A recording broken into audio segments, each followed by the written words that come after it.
Hello mga kababayan, ito na naman po si TRW Search for Truth Channel. Didiretso na po ako kasi mahaba-haba itong pag-uusapan natin. Magre-real talk po tayo. Gusto kong pag-usapan natin itong mga pinopost ko sa social media dito sa sarili kong account. Sa Facebook, TikTok at saka YouTube. Ang gusto ko lang dito ipaliwanag sa inyo, dahil may nababasa ako na nagsasabi na puro daw ako nega. Alam ko naman, doon sa hindi nakakaintindi, sasabihin nega kasi nasasaktan sila sa kalooban nila. Dahil pag once natatamaan ng ang kanilang idolo, sasabihin nega. Ang totoo niyan mga kaibigan, yung pinopost ko, nire-research ko yan. Kasi sa social media, sa Facebook, hindi ka pwede mag-post ng fake news. Dahil pag nag-post ka ng fake news, automatic si Meta, mayroon yan tinatawag, tawag nito, fact checker. Okay? Automatic masususpindi ka agad ang aming mga account. So, ito yung gusto kong linawin sa inyo. Pangalawa, itong account na ito, mga kaibigan, hindi po ito bayad na kung sino-sino man at hindi po ako trolls ni sino man at hindi po ako, tawag nito, wala po sa akin handler, yung mga tinatawag nila mga bayaran.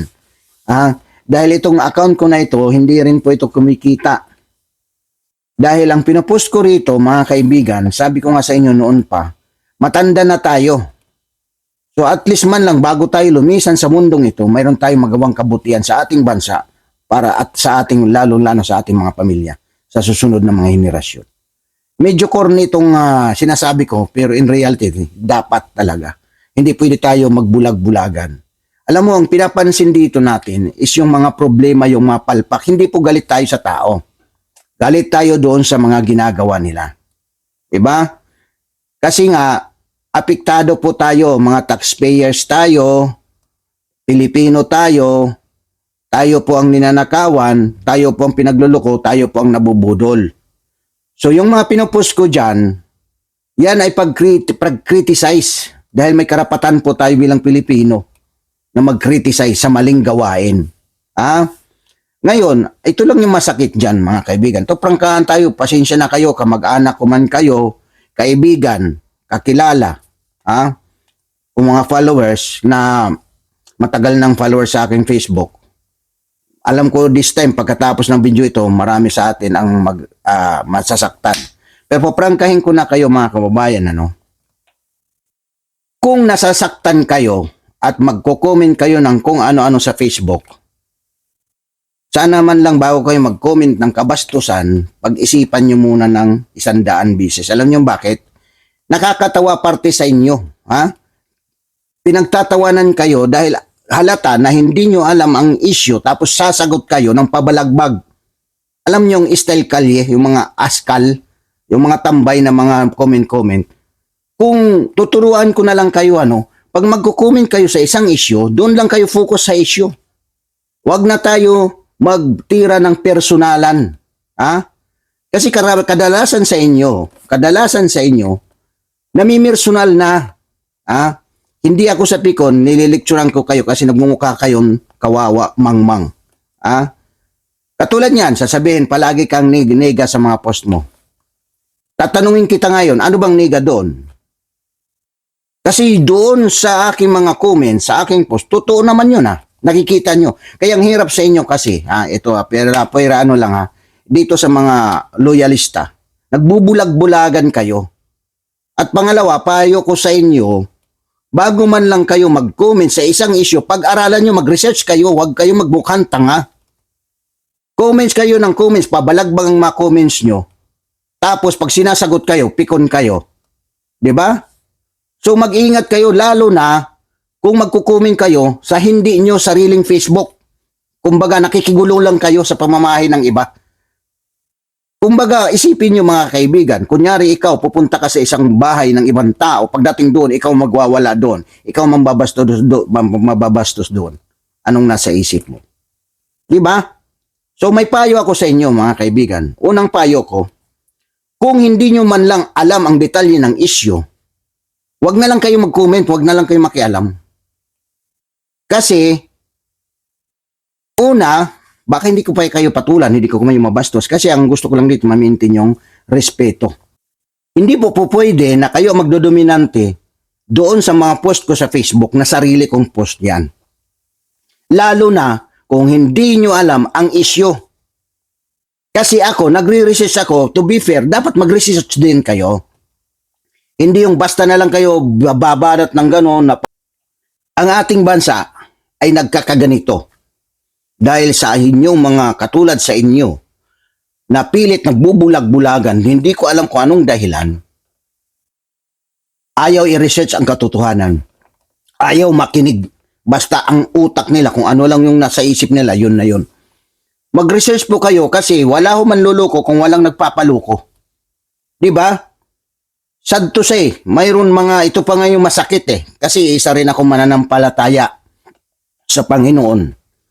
May mga nakikita ko, napapansin ko na believers in Christ, mga Kristiyano.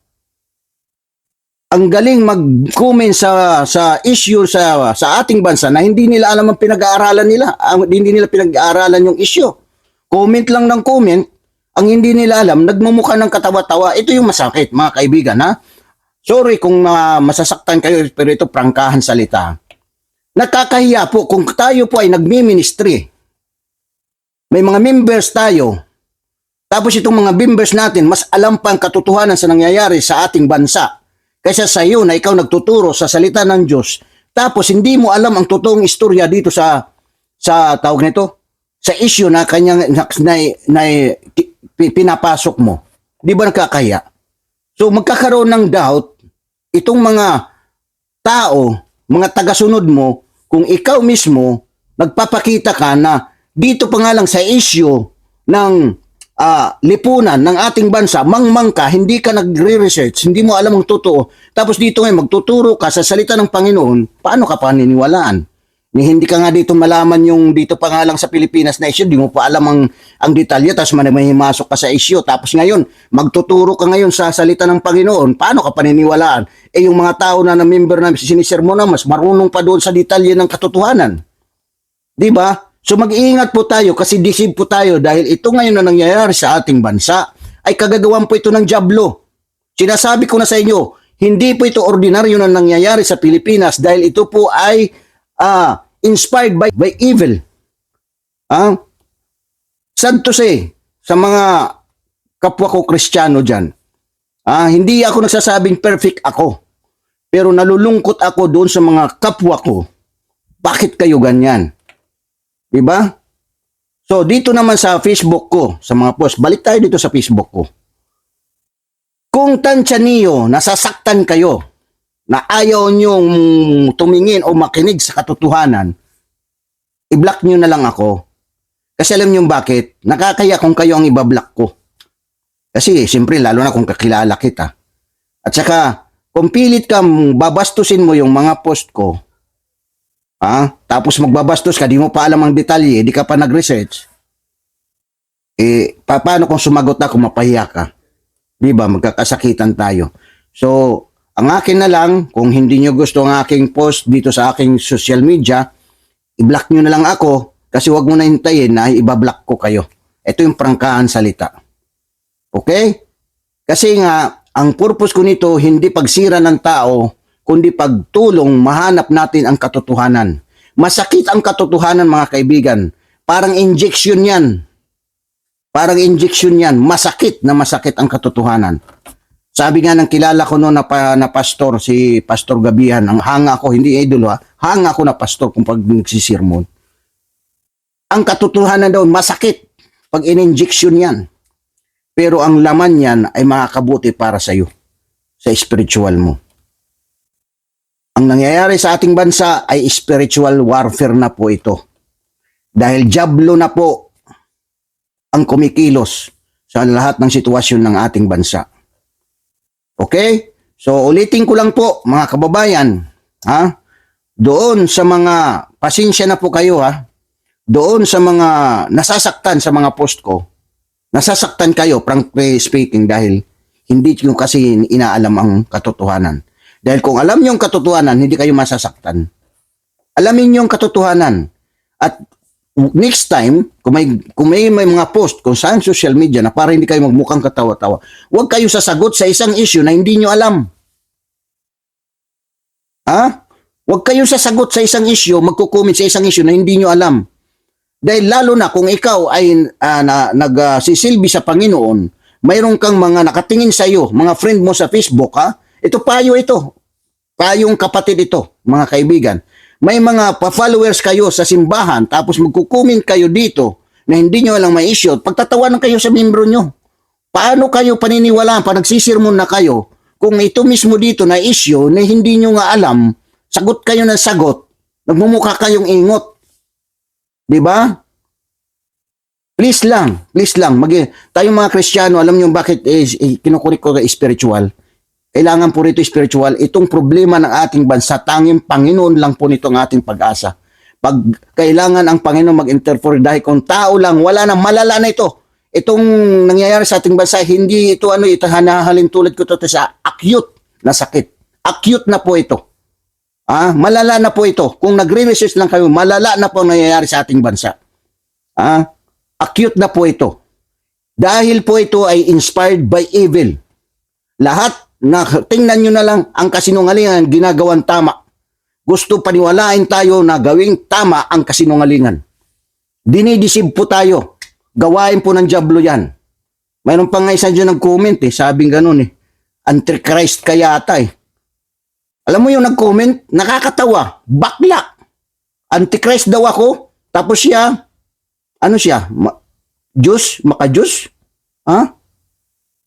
Yung nga sinasabi ko na huwag kayong magko-comment ng basta-basta.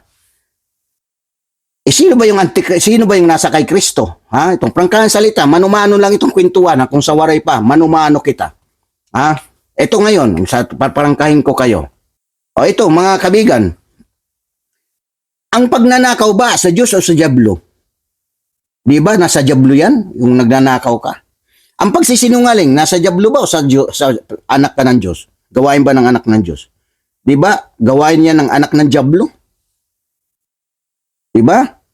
Ngayon, ang masaklap, itong mga tao na ito, itong mga leader natin na tinatinaw natin ng mga sinungaling, magnanakaw, mga adik, tas tayo naman ngayon, tayo ang mga sinasabi ng papakilala, alagad ng Diyos. Tayo ngayon supporter dito, matindi tayo, halos tayo makipagpatayan dito. So saan ka ba talaga? Sa Diyos ka ba sa dyablo? Ito prangkahan salita, wala dito BP Sala, wala dito BBM. Ang pinag-uusapan dito spiritual. Kung ikaw alagad ng Diyos, yung gawain ng isang alagad ng Diyos ang sundan mo. Hindi yung sinusundan mo yung gawain ng alagad ng dyablo. Dahil hindi ka pwede mag-serve ng dalawang master. At lalong-lalo na huwag mong i-deceive ang iyong membro. Dahil nagkakaroon ng lito ang mga tagasunod mo.